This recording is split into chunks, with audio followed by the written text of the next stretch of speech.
Welcome to another video. Today, you can't see exactly what we're playing because I accidentally clicked past the main menu, but we are playing Dagon. It is a interactive adaptation of H.P. Lovecraft's work focused on story and atmosphere. You do not find difficult choices, action sequences, or inventory management here. Your movement is limited to processing through locations along with the plot. Now, I won't be talking as much as I normally do in some of these games, besides reading out these prompts that they have, just so you guys can enjoy watching this game. I am writing this under an appreciable mental strain, since by tonight I shall be no more.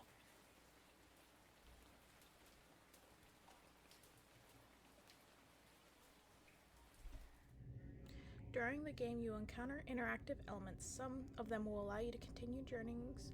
Others reveal interesting facts about the original short story, its historical background, and the author. Some of the trivia is hidden. In order to find these secrets, focus your eyes and look for the Elder Sign.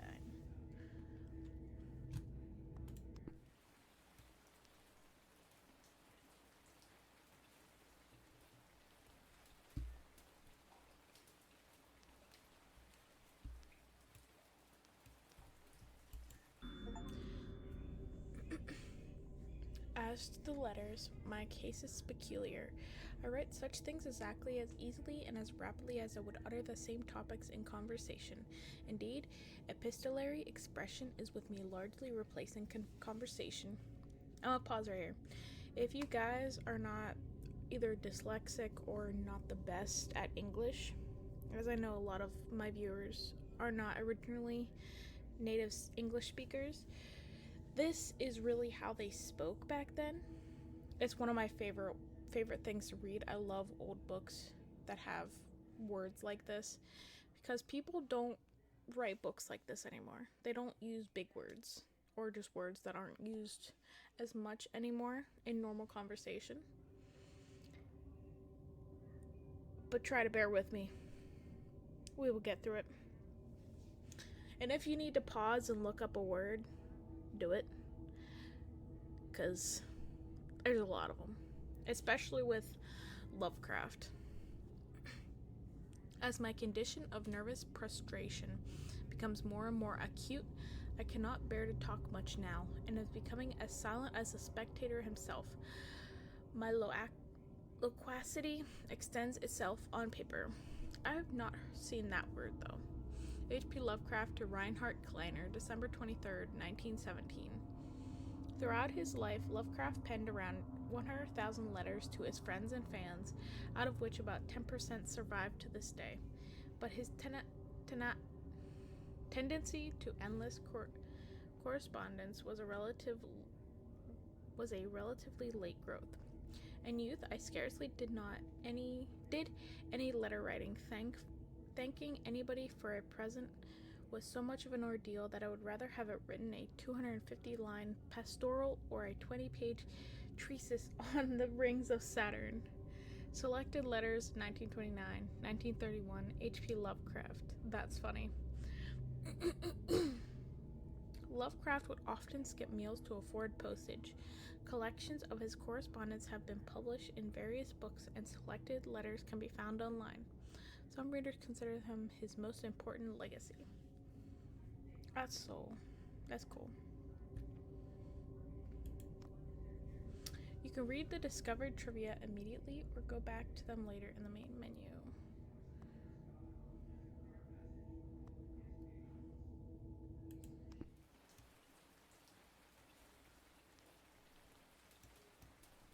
Penniless, and at the end of my supply of the drug which alone makes life endurable, I can bear the torture no longer, and shall cast myself from this garret window into the squalid street below. No. Do not think from my slavery to morphine that I am a weakling or a degenerate. When you have read these hastily scrawled pages, you may guess, though never fully realize, why it is that I must have forgetfulness or death.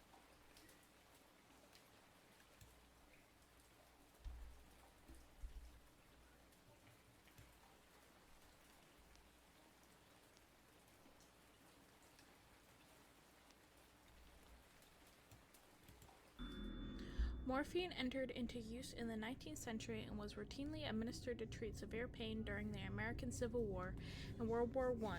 It was also sold without restrictions until 1914. Morphine became more popular after the invention of the hypodermic syringe around 1854.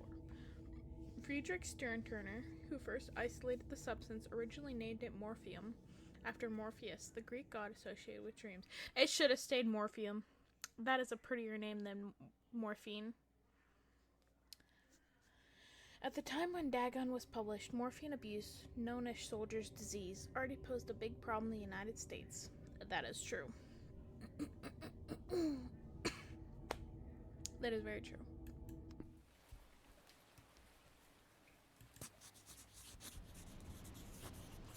It was in one of the most open and least frequented parts of the broad Pacific that the packet of which I was supercargo fell a victim to the German sea raider.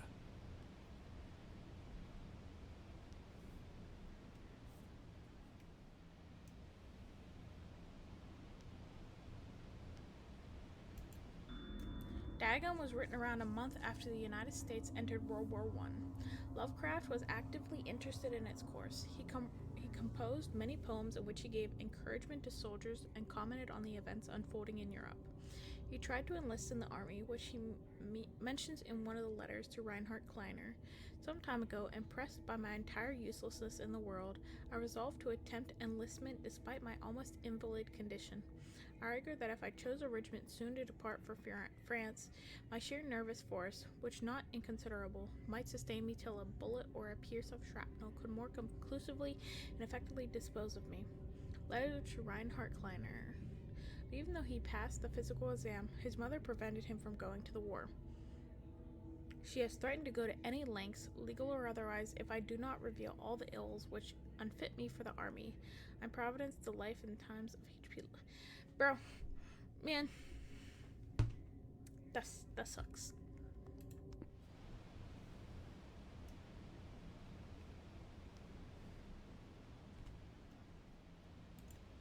But of course we wouldn't have a lot of the stuff that he gave us then, if he went to the army and ended up dying. The Great War was then at its very beginning, and the ocean forces of the Hun had not completely sunk to their later degradation. God, there's such beautiful writing. So that our vessel was made a legitimate prize, whilst we of her crew were treated with all the fairness and consideration due us as naval prisoners.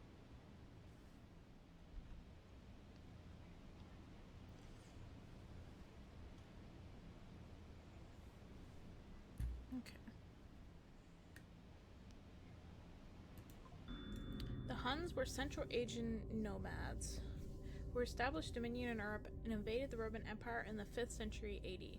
They were known as brutal, deadly warriors and masters of quick raids who also developed powerful composite bows, lassos, and early siege weapons. During the World War I, the British used word Hun as a synonym for Germans in order to emphasize their brutality. However, the term originally when the German Emperor Wilhelm II gave a speech to his troops on the 27th of July 1900 before they embarked to China. Should you encounter the enemy, he will be defeated. No quarter will be given. Prisoners will not be taken. Whoever falls into your hands is forfeited. Just as 1,000 years ago, the Huns under their king Attila made a name for themselves, one that even today makes them seem mighty in history. In legend, may the name German be affirmed by you in such a way in China that no Chinese will ever again dare to look cross-eyed at a German. The refusal to take prisoners was clear breach of the laws and customs of war adopting during the First Hague Convention of 1899. I did not know about the Hague Convention, though. I'll have to look into that more.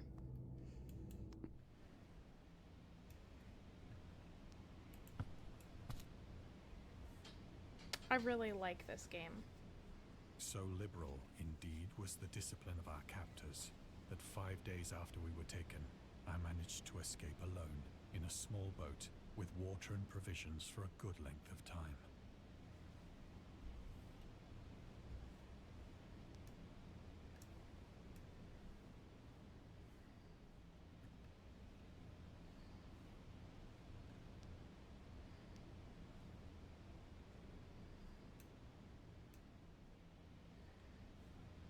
That's the only one?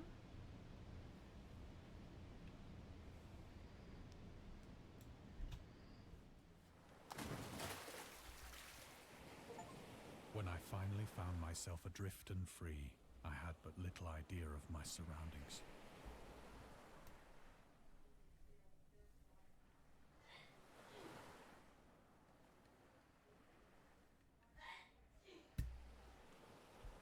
Never a competent navigator, I could only guess vaguely by the sun and stars that I was somewhat south of the equator. Of the longitude, I knew nothing, and no island or coastline was in sight.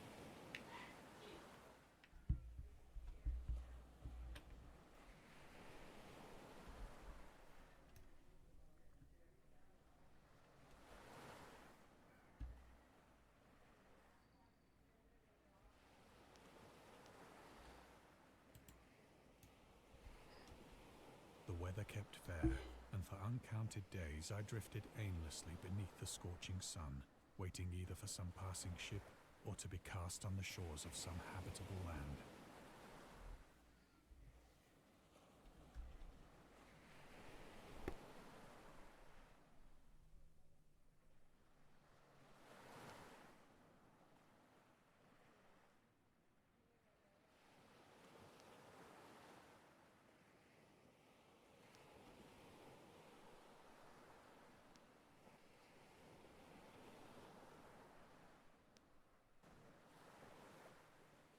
But neither ship nor land appeared, and I began to despair in my solitude upon the heaving vastness of unbroken blue.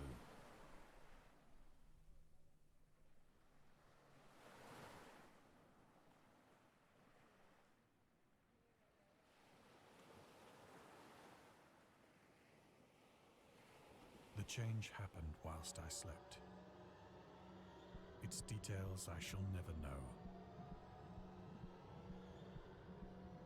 For my slumber, though troubled and dream-infested, was continuous.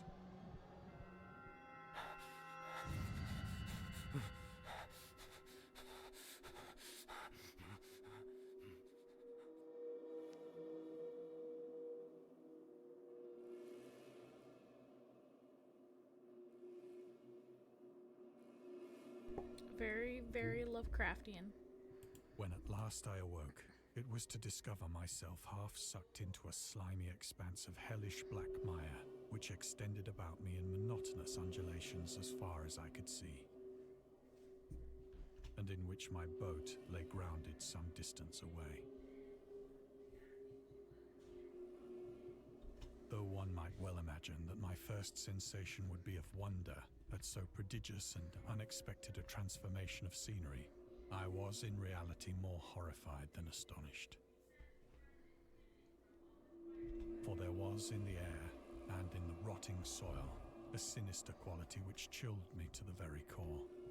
The region was putrid with the carcasses of decaying fish and of other less describable things which I saw protruding from the nasty mud of the unending plain.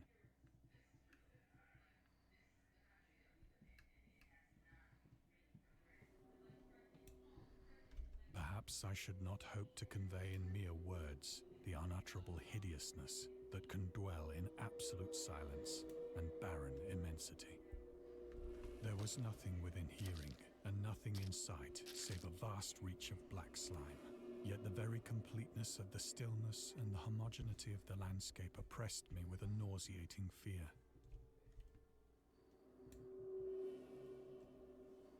The sun was blazing down from a sky which seemed to me almost black in its cloudless cruelty, as though reflecting the inky marsh beneath my feet.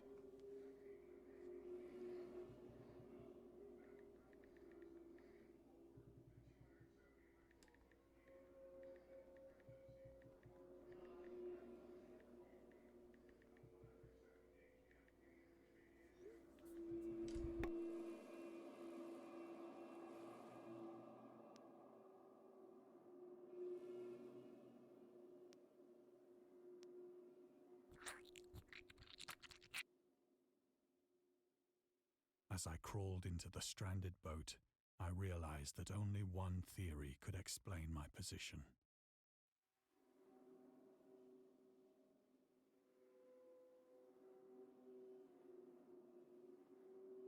Through some unprecedented volcanic upheaval, a portion of the ocean floor must have been thrown to the surface, exposing regions for which innumerable millions of years had lain hidden under unfathomable watery depths. So great was the extent of the new land which had risen beneath me that I could not detect the faintest noise of the surging ocean, straining my ears as I might. Nor were there any seafowl to prey upon the dead things.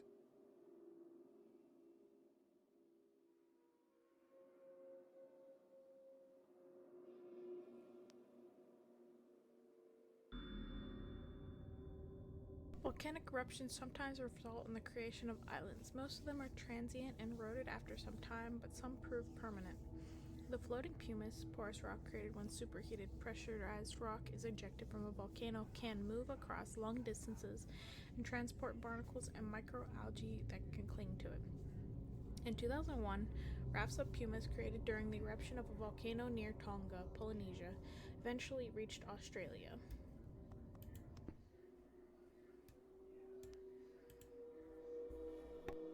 For several hours I sat thinking or brooding in the boat, which lay upon its side and afforded a slight shade as the sun moved across the heavens. As the day progressed, the ground lost some of its stickiness and seemed likely to dry sufficiently for traveling purposes in a short time.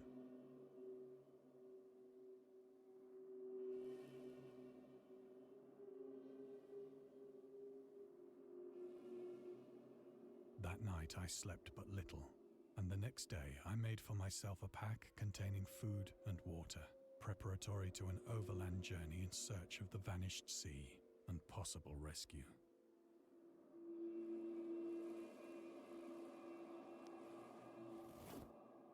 On the third morning, I found the soil dry enough to walk upon with ease.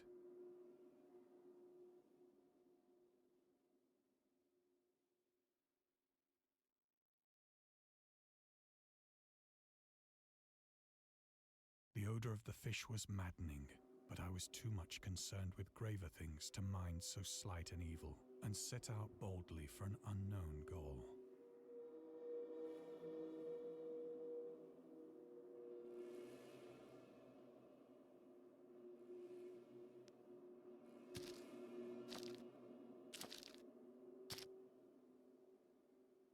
All day I forged steadily westward, guided by a faraway hummock which rose higher than any other elevation on the rolling desert.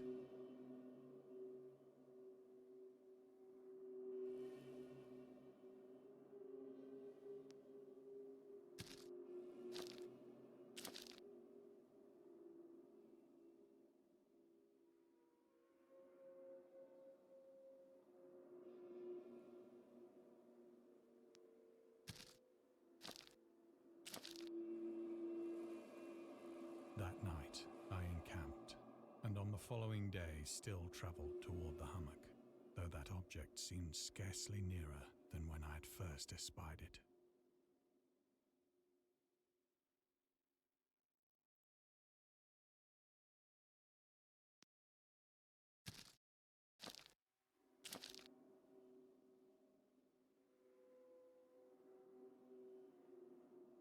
By the fourth evening, I attained the base of the mound, which turned out to be much higher than it had appeared from a distance. An intervening valley setting it out in sharper relief from the general surface.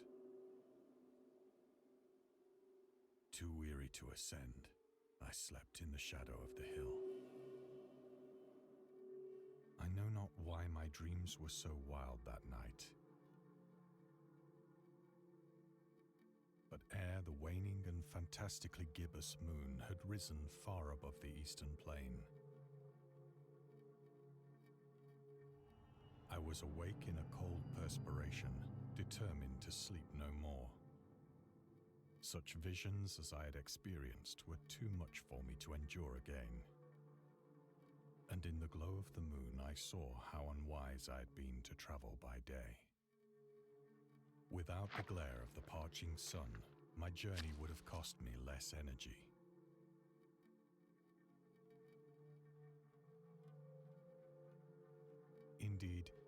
now felt quite able to perform the ascent which had deterred me at sunset. Picking up my pack, I started for the crest of the eminence.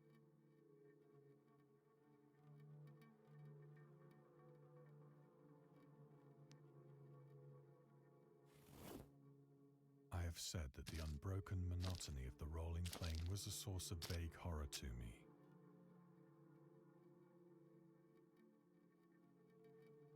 But I think my horror was greater when I gained the summit of the mound and looked down the other side into an immeasurable pit or canyon, whose black recesses the moon had not yet soared high enough to illumine.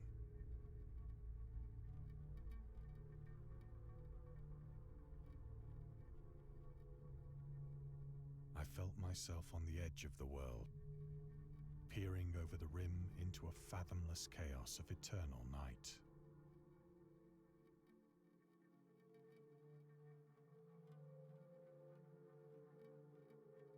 Through my terror ran curious reminiscences of Paradise Lost, and of Satan's hideous climb through the unfashioned realms of darkness. As the moon climbed higher in the sky, I began to see that the slopes of the valley were not quite so perpendicular as I had imagined.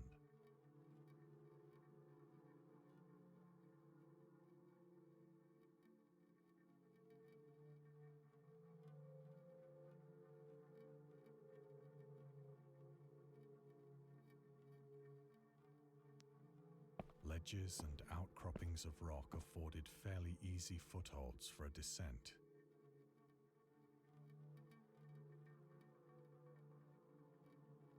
Whilst after a drop of only a few hundred feet, the declivity became very gradual.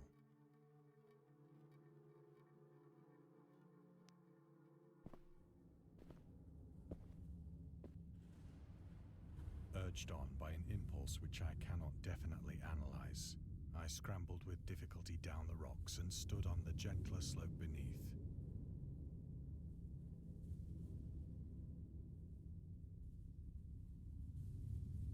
Gazing into the Stygian deeps, where no light had yet penetrated. All at once, my attention was captured by a vast and singular object on the opposite slope, which rose steeply about 100 yards ahead of me. An object that gleamed whitely in the newly bestowed rays of the ascending moon.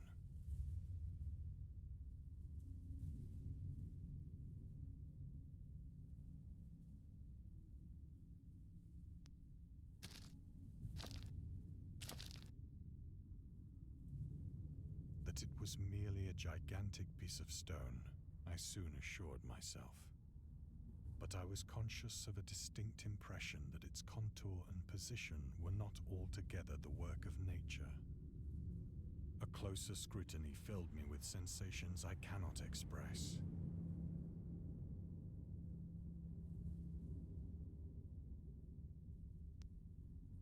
For despite its enormous magnitude, and its position in an abyss which had yawned at the bottom of the sea since the world was young, I perceived beyond a doubt that the strange object was a well-shaped monolith.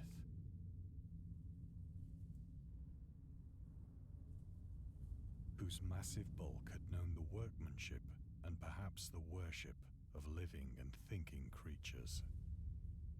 Dazed and frightened, yet not without a certain thrill of the scientist's or archaeologist's delight, I examined my surroundings more closely.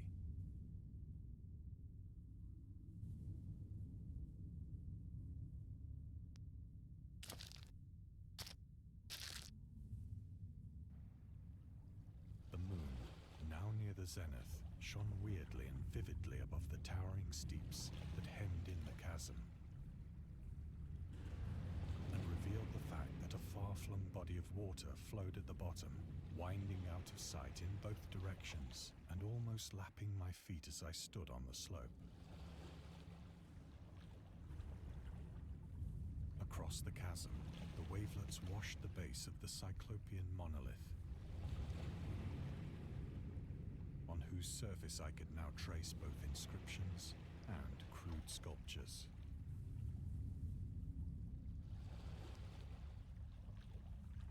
The writing was in a system of hieroglyphics unknown to me and unlike anything I'd ever seen in books. Consisting for the most part of conventionalized aquatic symbols such as fishes, eels, octopi, crustaceans, mollusks, whales, and the like. Several characters obviously represented marine things which are unknown to the modern world.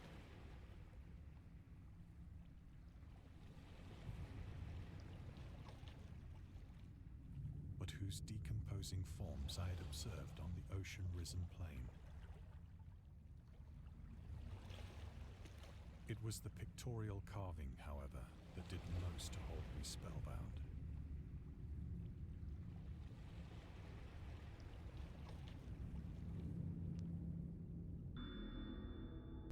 Dagon contains many themes and storytelling methods that Lovecraft developed in his later works, such as telling the story through carvings at the Mountains of Madness, the Nameless City, journals and character notes, the shadow out of time, the haunter of the dark, islands emerging from the ocean, the Call of Cthulhu, or fictional beings and deities based on real events and mythologies, Migo and the Whisperer in the Darkness. It's also considered the origin of the popular Cthulhu mythos. Some of Lovecraft's other stories are also conclude in a manner similar to Dagon, but let's skip the details in order not to spoil the ending.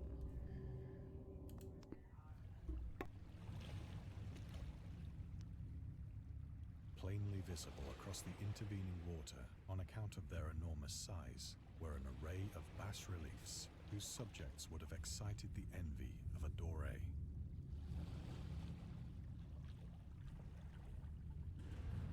I think that these things were supposed to depict men, at least a certain sort of men. Though the creatures were shown disporting like fishes in the waters of some marine grotto, or paying homage at some monolithic shrine which appeared to be under the waves as well. Of their faces and forms I dare not speak in detail, for the mere remembrance makes me grow faint. Grotesque beyond the imagination of a Poe or a Bulwer. They were damnably human in general outline, despite webbed hands and feet, shockingly wide and flabby lips, glassy, bulging eyes, and other features less pleasant to recall. Curiously enough, they seemed to have been chiseled badly out of proportion with their scenic background, for one of the creatures was shown in the act of killing a whale, represented as but little larger than himself. I remarked, as I say, their grotesqueness and strange size, but in a moment decided that they were merely the imaginary gods of some primitive fishing or seafaring tribe. Some tribe whose last descendant had perished eras before the first ancestor of the Piltdown or Neanderthal man was born.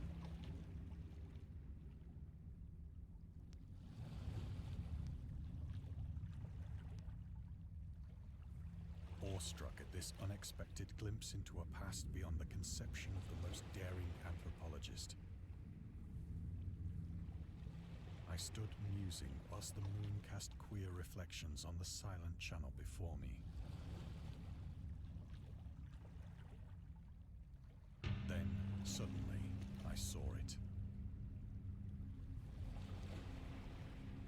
With only a slight churning to mark its rise to the surface, the thing slid into view above the dark waters.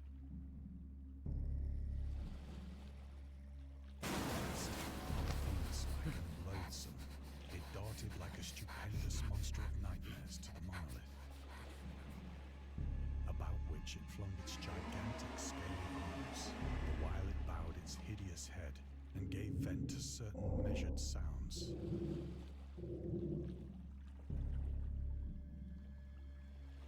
I think I went mad then.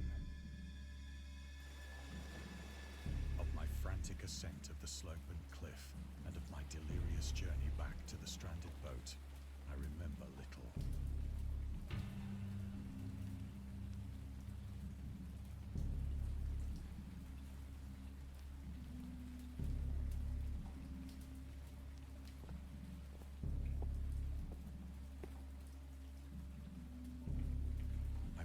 sang a great deal and laughed oddly when I was unable to sing.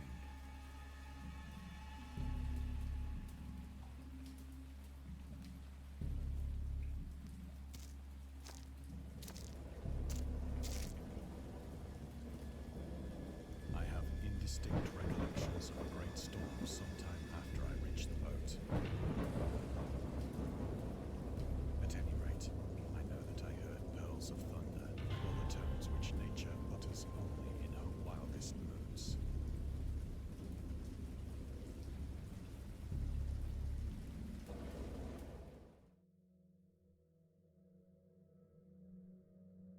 When I came out of the shadows, I was in a San Francisco hospital, brought thither by the captain of the American ship which had picked up my boat in mid-ocean. In my delirium, I had said much, but found that my words had been given scant attention. Of any land upheaval in the Pacific, my rescuers knew nothing.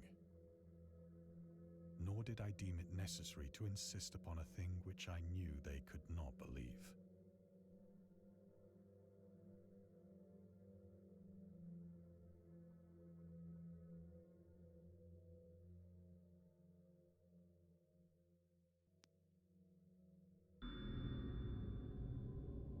Lovecraft considers himself an atheist and absolute materialist, which he attributed partly to his early childhood interests in astronomy and science in general. In his own words, "I am indeed an absolute materialist so far as an actual belief goes, with not a shred of credence in any form of supernaturalism, religion, spiritualism, transcendentalism,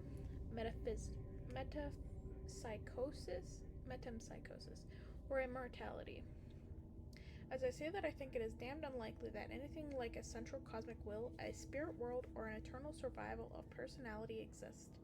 They are the most preposterous and unjustified of all the guesses which can be made about the universe, and I am not enough of a hair-splitter to pretend that I don't regard them as errant and negligible moonshine. In theory, I am an agnostic, but pending the appearance of the radical evidence, I must be classed practically and provisionally an atheist." Against Religion, the Atheist Writings of H.P. Lovecraft.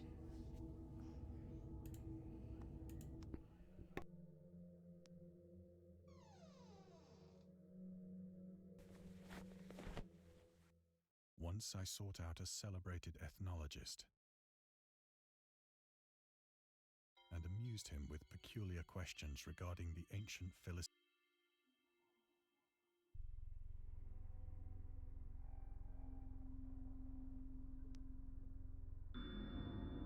Dagon was the main deity of the Philistines, worshipped throughout the Middle East as an ancient god of fertility and crops. In Hebrew, the word Dagon was commonly noun for grain.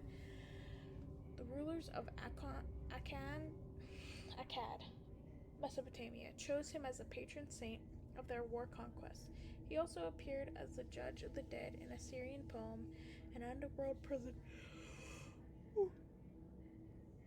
warder in one of the Babylonian texts. He is often mistakenly taken for a fish god due to the wrong interpretation of his name, as in Hebrew the word Dag means fish.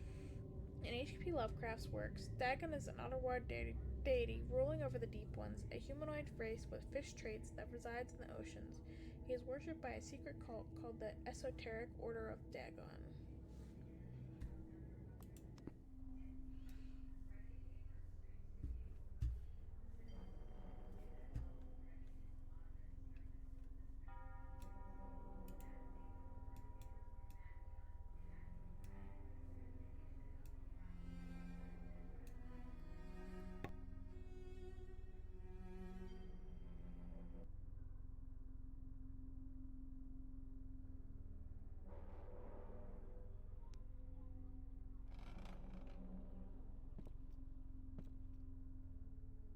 But soon perceiving that he was hopelessly conventional, I did not press my inquiries.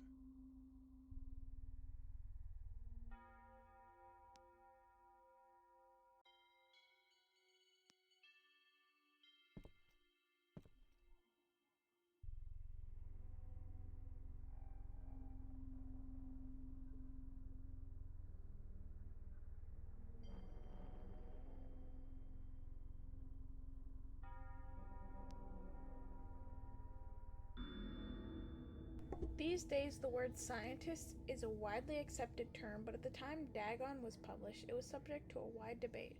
After the author used it in the story, critics pointed out that man of science was a more appropriate term to employ. He admitted in defiance that if Dagon were to be reprinted, he would indeed use the phrase they suggested. Scientist was coined as an analog to artist, to be used when referring to those studying different branches of science. Yet in the 19th and early 20th century, scientific researchers in the Great Britain and the United States were one of the opinion that man of science, resembling the term man of letters, was the only proper choice. Among other things, it was gender specific, indicating that science was an endeavor to be pursued only by one sex. The term scientist became more accepted only after World War II, and man of science started fading into obscurity as an old-fashioned synonym. Yes, let girls be scientists!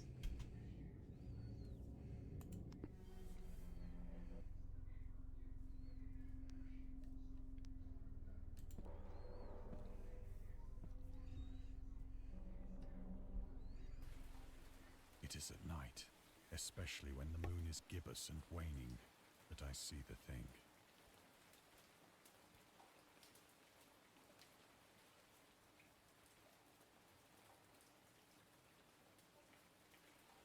I tried morphine, but the drug has given only transient surcease and has drawn me into its clutches as a hopeless slave. So now I am to end it all, having written a full account for the information or the contemptuous amusement of my fellow men.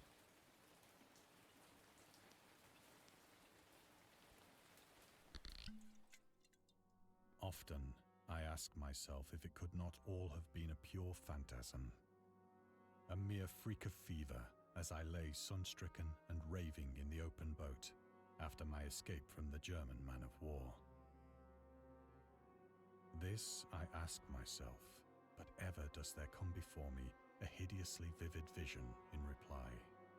I cannot think of the deep sea without shuddering at the nameless things that may at this very moment be crawling and floundering on its slimy bed, worshipping their ancient stone idols and carving their own detestable likenesses on submarine obelisks of water-soaked granite. I dream of a day when they may rise above the billows to drag down into their reeking talons the remnants of puny, war-exhausted mankind. Of a day when the land shall sink and the dark ocean shall ascend amidst universal pandemonium.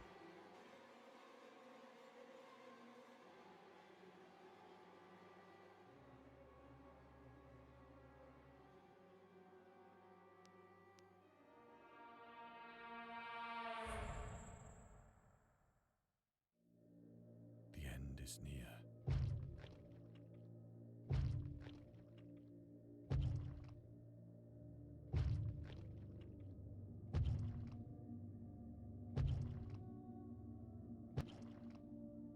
I hear a noise at the door, as of some immense slippery body lumbering against it.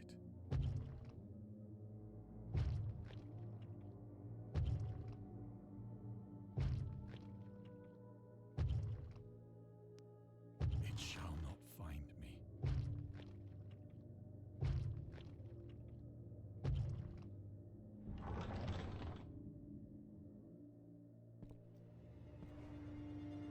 God, that hand!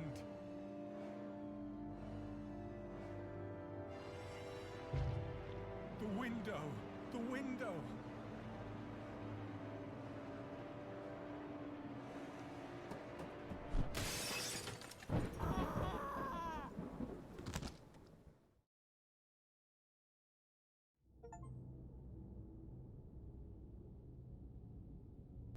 I really like this game. I might have to play one of their other games.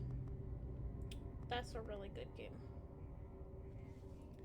I hope you guys enjoyed watching that and my less commentary on the game. Just enjoying watching the gameplay. Please leave a like and a comment if you guys had any questions or comments about watching this game. And until next time, I'll see y'all later.